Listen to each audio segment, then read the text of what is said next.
The rain slammed against my bedroom window, a relentless drumbeat that matched the chaos in my chest. I was 22, broke, and sharing a cramped Brooklyn apartment with my best friend, Mia, when her brother, Ethan, walked into my life and shattered every boundary I'd ever set. His laugh low, unguarded, like he knew secrets I'd never dared to whisper, hooked me from the first night. It was late September, the kind of New York evening where the air smelled of wet asphalt and possibility. Mia and I were sprawled on our thrift store couch, arguing over pizza toppings, when the door swung open without a knock. Ethan stood there, dripping from the rain, his leather jacket clinging to his broad shoulders. "Surprise," he said, grinning, his hazel eyes catching the dim light like they held a storm of their own. Mia squealed, launching herself at him. But I just sat there, frozen, my heart doing something unfamiliar, something dangerous. Ethan was 25, a photographer who'd been crashing in LA for the past year, chasing gigs and dreams. Now he was back, temporarily staying with us while he figured things out. Mia had warned me about him: charming, reckless, and strictly off limits. "He's my brother, Alex," she'd said, her voice sharp. "Don't even think about it." I'd laughed it off, promised I'd keep my distance. I was good at promises, keeping them. Not so much. That first night, Ethan sprawled on the floor with a beer, telling stories about Venice Beach and late-night shoots under the stars. His voice was warm, like whiskey over ice, and every time his gaze flicked to me, I felt it like a current pulling me under. I told myself it was nothing, just the thrill of someone new. But when he asked about my paintings, the half-finished canvases stacked in the corner, I stammered. Nobody ever asked about my art. Not like that. Not like they actually cared. "You've got a spark," he said, leaning closer, his knee brushing mine. "Why hide it?" My throat tightened. Mia was right there, scrolling her phone, oblivious. I mumbled something about needing more practice and bolted to the kitchen, my face burning.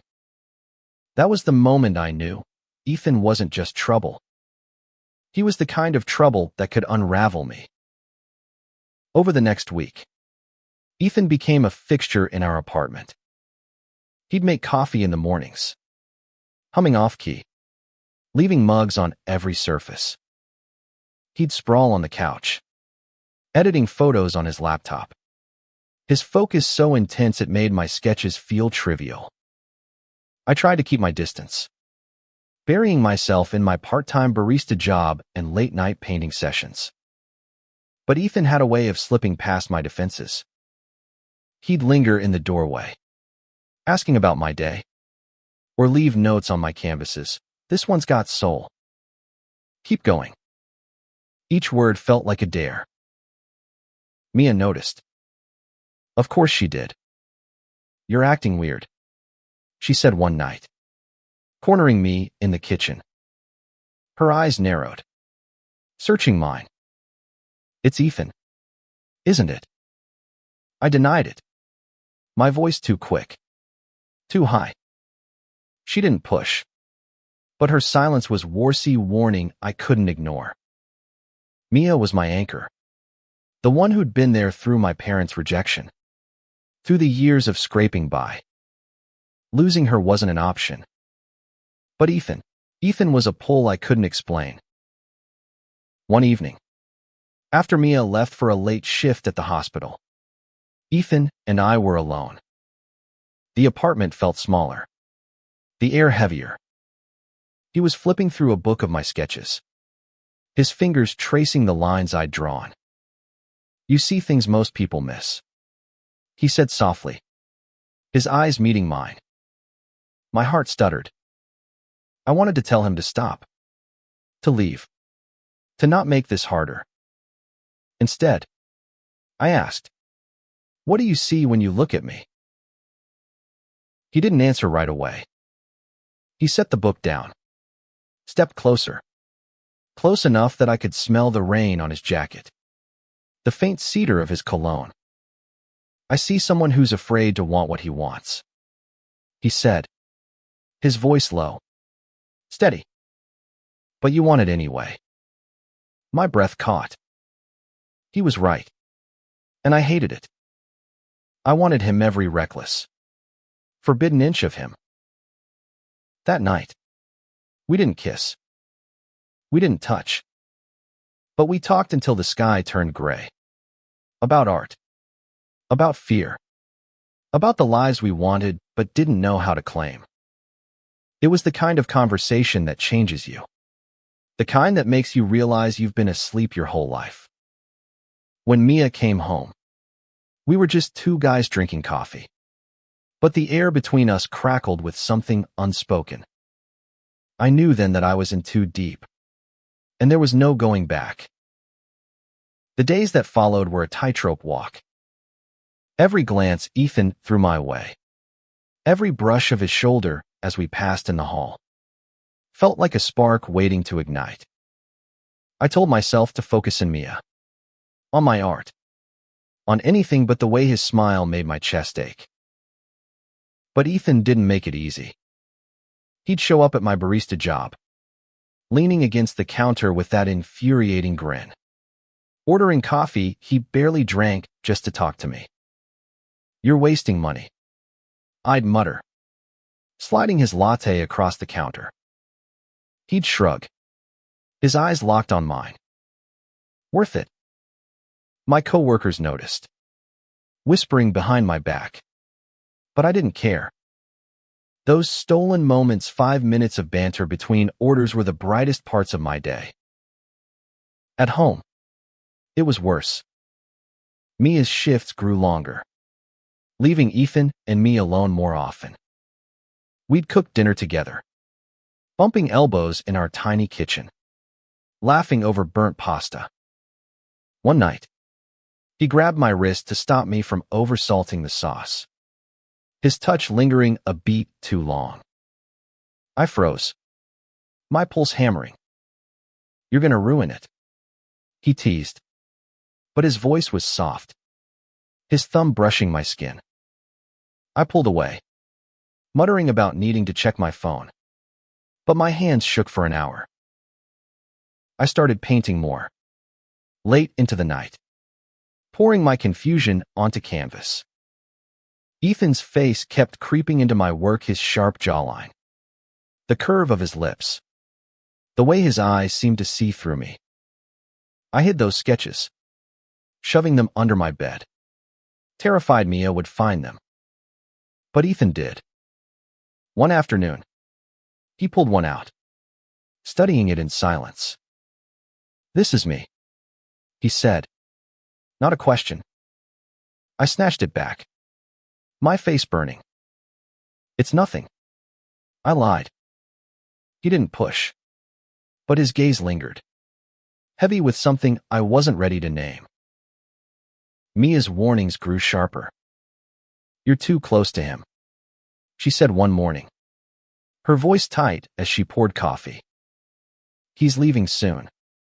Alex, don't get attached." I nodded, hating the guilt twisting in my gut. She was right, Ethan was temporary, a guest in our world, but knowing that only made me want him more. One night, everything shifted. It was a Friday, the city buzzing with autumn energy. Mia was out with friends, and Ethan suggested we hit a dive bar in Williamsburg. "Just us," he said, his tone casual, but his eyes anything but. I should have said no. Instead, I grabbed my jacket. The bar was crowded, neon lights casting shadows on Ethan's face as we leaned close to hear each other over the music. We talked about everything: his childhood in upstate New York, my strained relationship with my parents, The dreams we were too scared to chase. 3 beers in. I was loose. Reckless. The words spilling out. I don't get why you're here, I said, gesturing at the bar. At the city. At us. You could be anywhere. He leaned closer, his knee pressing against mine under the table. I'm here because of you, he said, his voice steady, like he'd been waiting to say it. My heart stopped. I wanted to laugh it off, to call him out for joking. But his eyes were serious, searching mine. I stood, muttering about needing air, and stumbled outside. The street was quiet, the air crisp. Ethan followed, his footsteps soft behind me. Alex. Wait. He called. I turned, and he was there. Too close. His breath visible in the cold. I meant it, he said. I see you, and I can't stop seeing you. My chest tightened. I wanted to tell him to stop, to go back to LA, to leave me alone before this broke everything. Instead, I stepped closer, my hand grazing his. We didn't kiss that night either, but we stood there, inches apart, the world fading around us. It was a moment of surrender, a line crossed without touching. When we got back to the apartment, Mia was there, asleep on the couch. The guilt hit me like a wave, but Ethan's hand brushed mine as we passed her, and I didn't pull away. The air in the apartment was different after that night, thicker, charged, like the moment before a storm.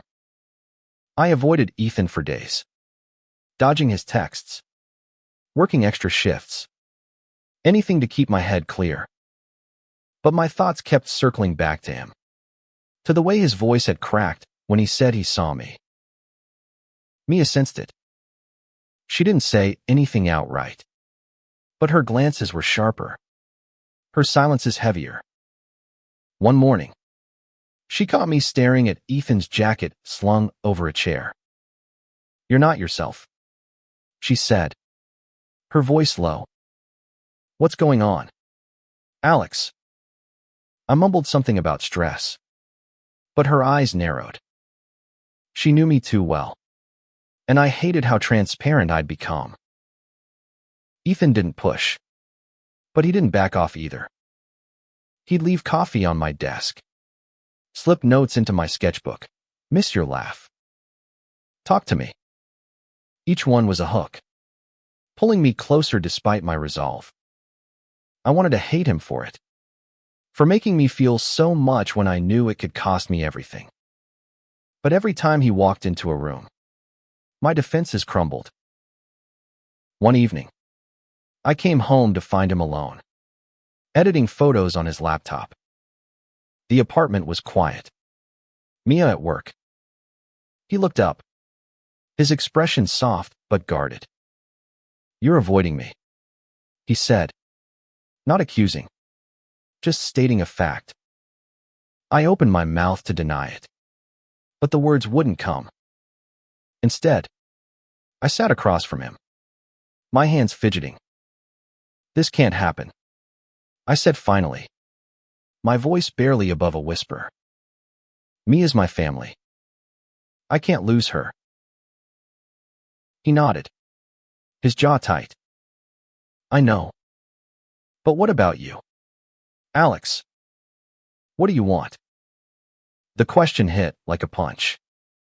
I'd spent so long burying my wants me art, my identity, my heart that I didn't know how to answer.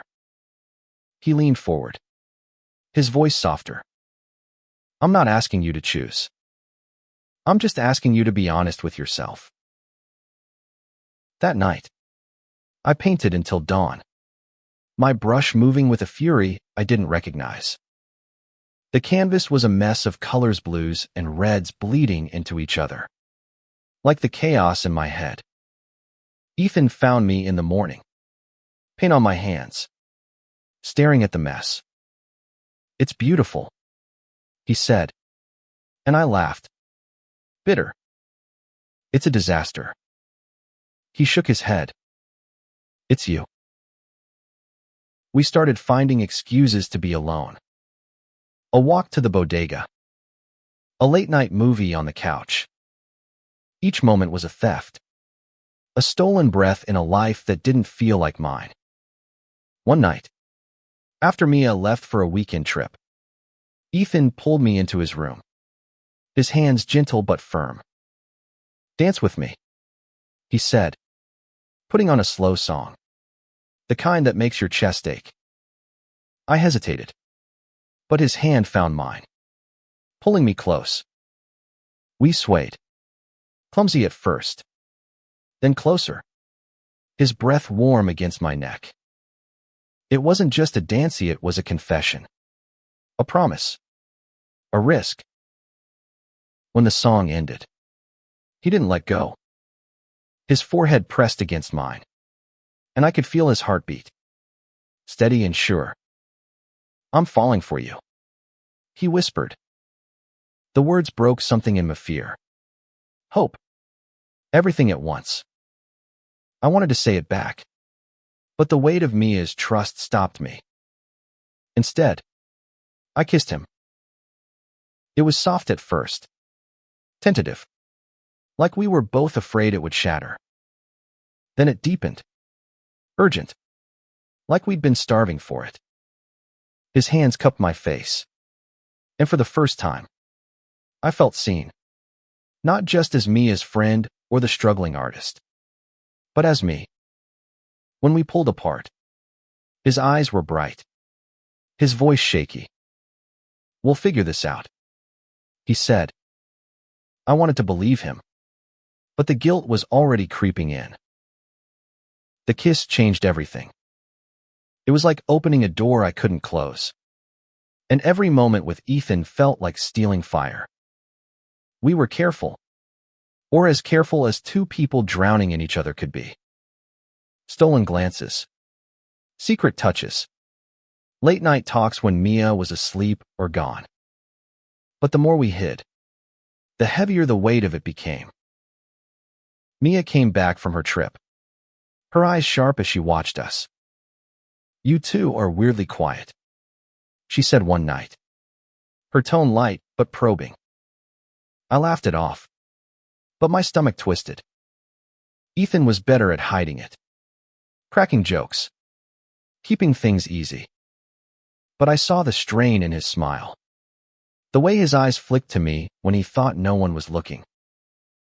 We started meeting outside the apartment, in places Mia wouldn't find us. A quiet park in Dumbo, a coffee shop in the East Village.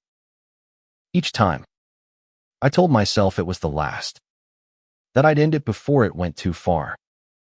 But then Ethan would smile, or touch my hand, or tell me about a photo he'd taken that reminded him of me, and I'd fall all over again. One afternoon, we ended up at the High Line, the city sprawling below us. Ethan was quiet, his camera slung around his neck. "I got a job offer," he said finally, his voice low. "In Chicago. A studio gig. It's good money. Steady work." My heart sank. I knew he'd been struggling, piecing together freelance jobs, but I hadn't let myself think about him leaving. "Are you taking it?" I asked, my voice steady despite the ache. He looked at me, his eyes searching. "I don't know. I want to stay for you." The words hung between us, heavy with possibility. I wanted to beg him to stay, to tell him I'd follow him anywhere. But Mia's face flashed in my mind, and I couldn't speak. Instead, I kissed him, right there in the open, not caring who saw. It was reckless, desperate, and it felt like the only honest thing I'd done in weeks. That night, back at the apartment, Mia confronted me.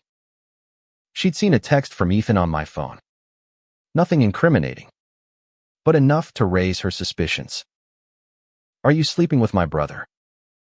she asked, her voice shaking with anger and hurt. I froze, the lie on my lips, but I couldn't say it. "I love him," I said instead, the words spilling out before I could stop them.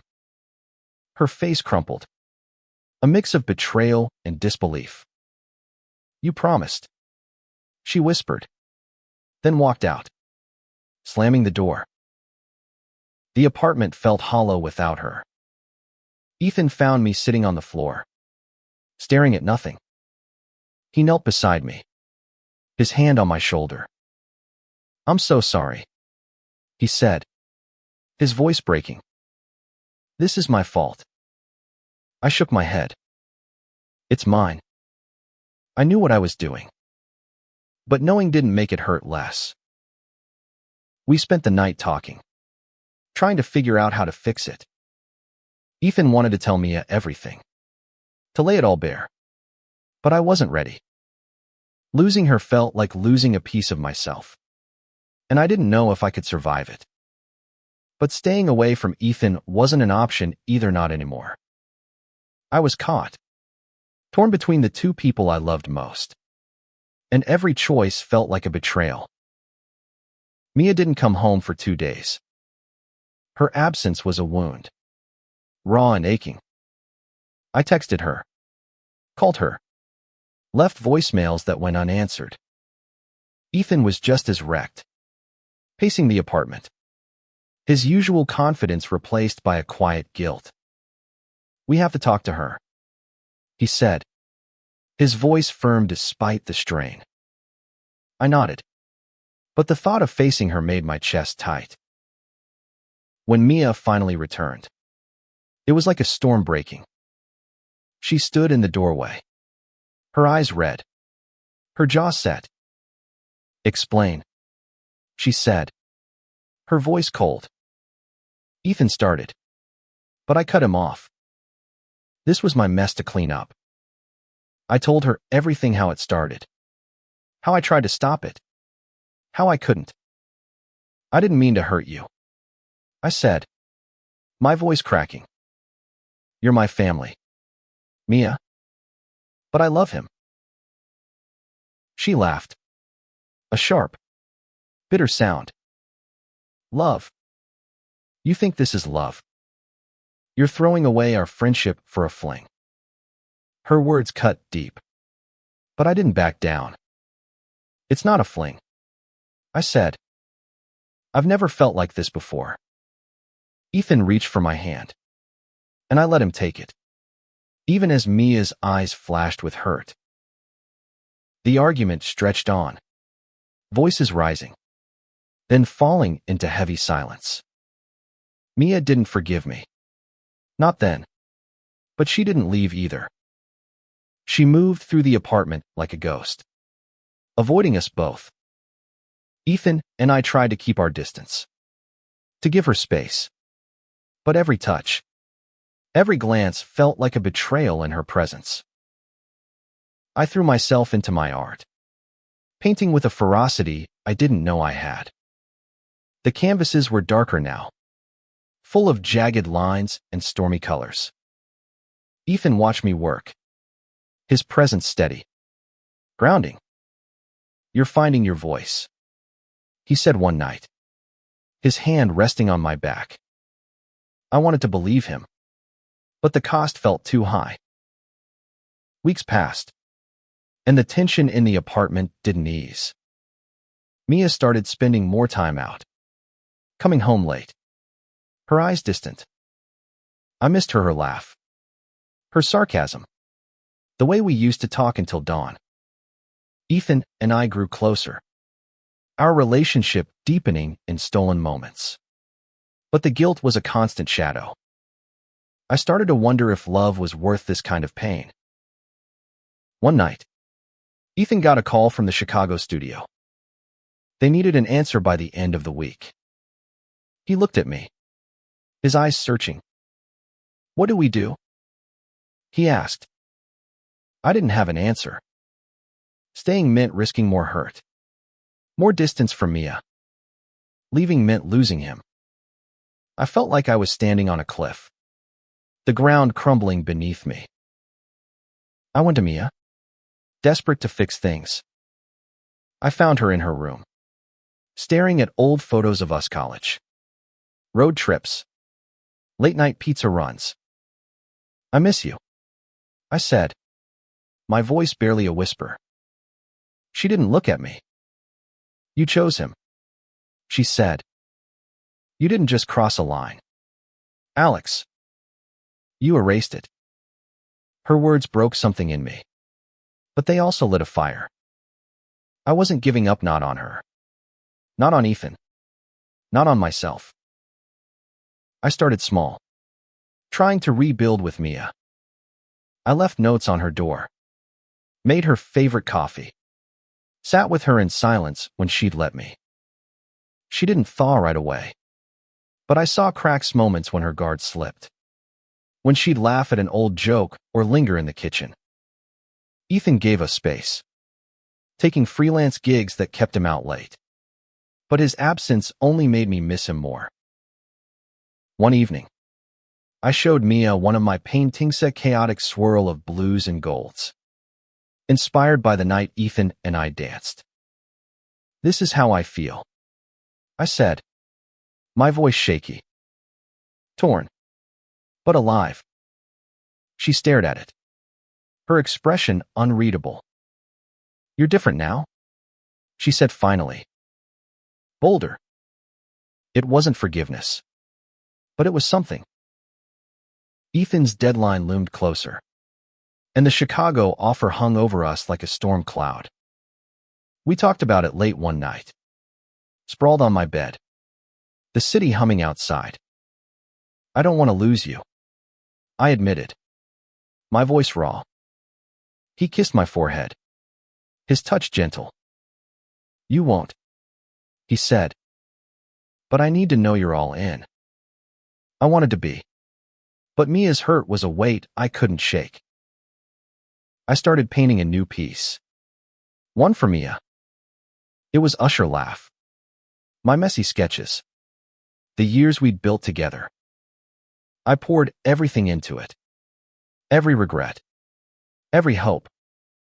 When I showed it to her, she cried, her hands trembling as she traced the lines. I don't want to lose you either, she whispered.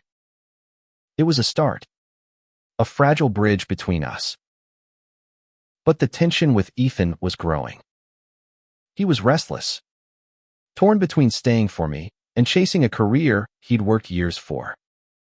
One night, we fought our first real fight. I can't keep pretending this isn't breaking us, he said, his voice sharp. You're holding back, Alex. Because of her. I wanted to deny it, but he was right. I was caught, trying to hold on to both of them, terrified of losing either. The next day, I found Mia in the living room, staring at my painting. I don't hate you, she said, her voice soft. I need time.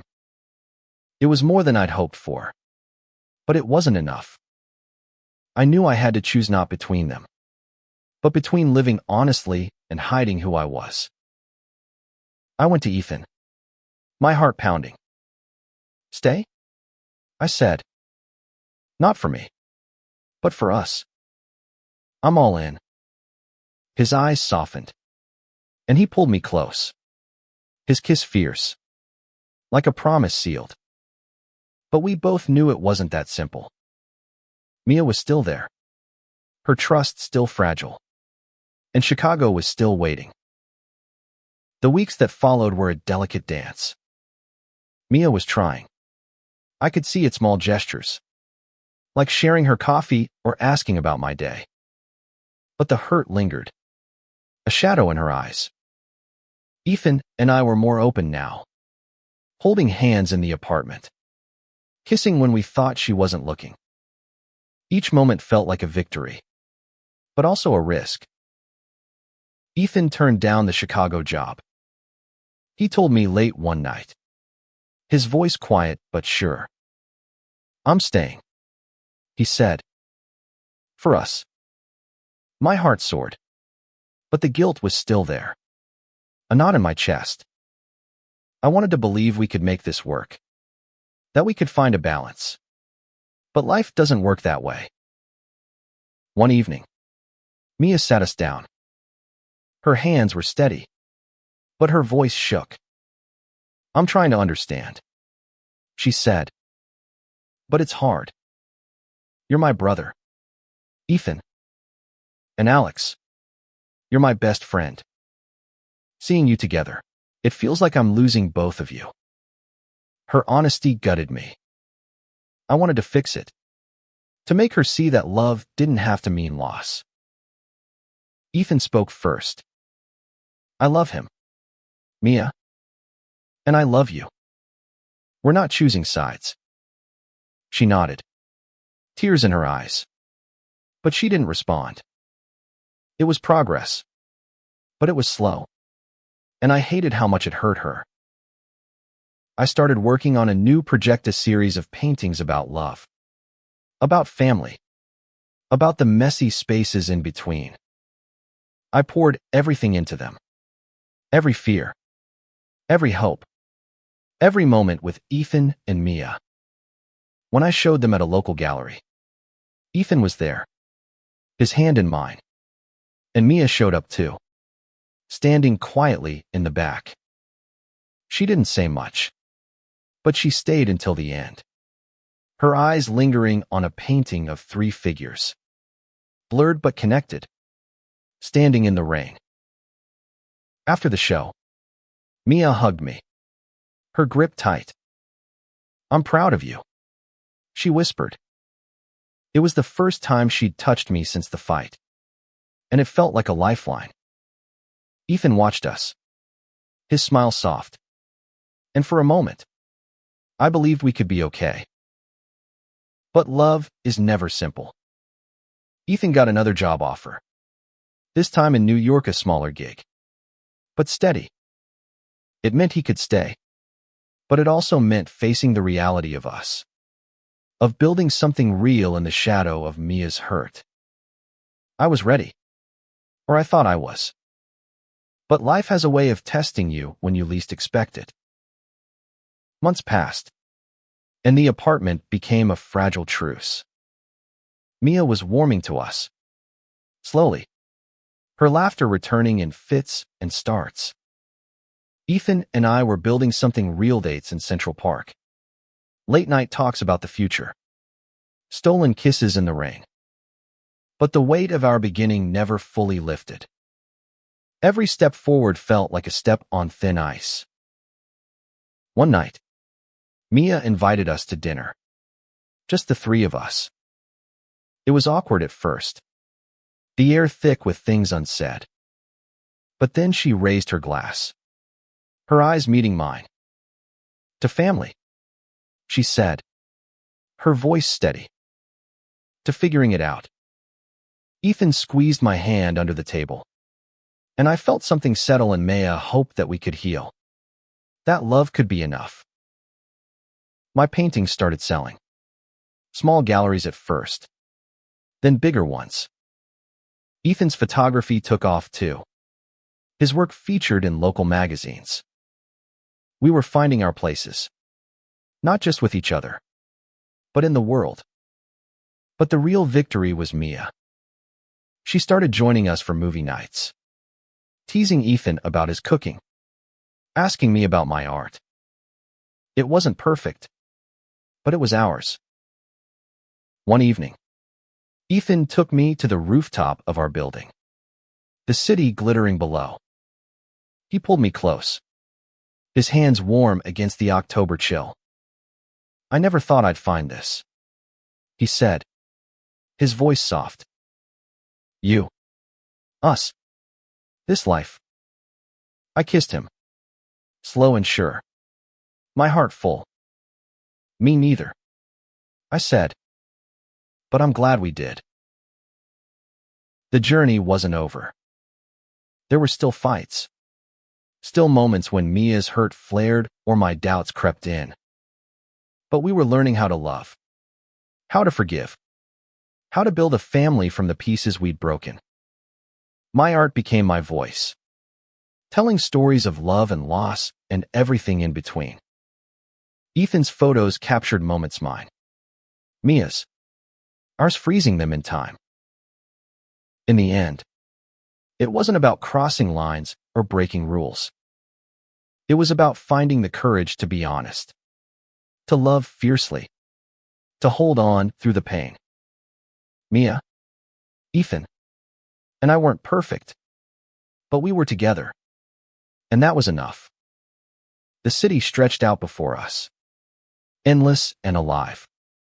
And for the first time, I felt like I belonged them, to myself, to the life we were building. One messy, beautiful step at a time.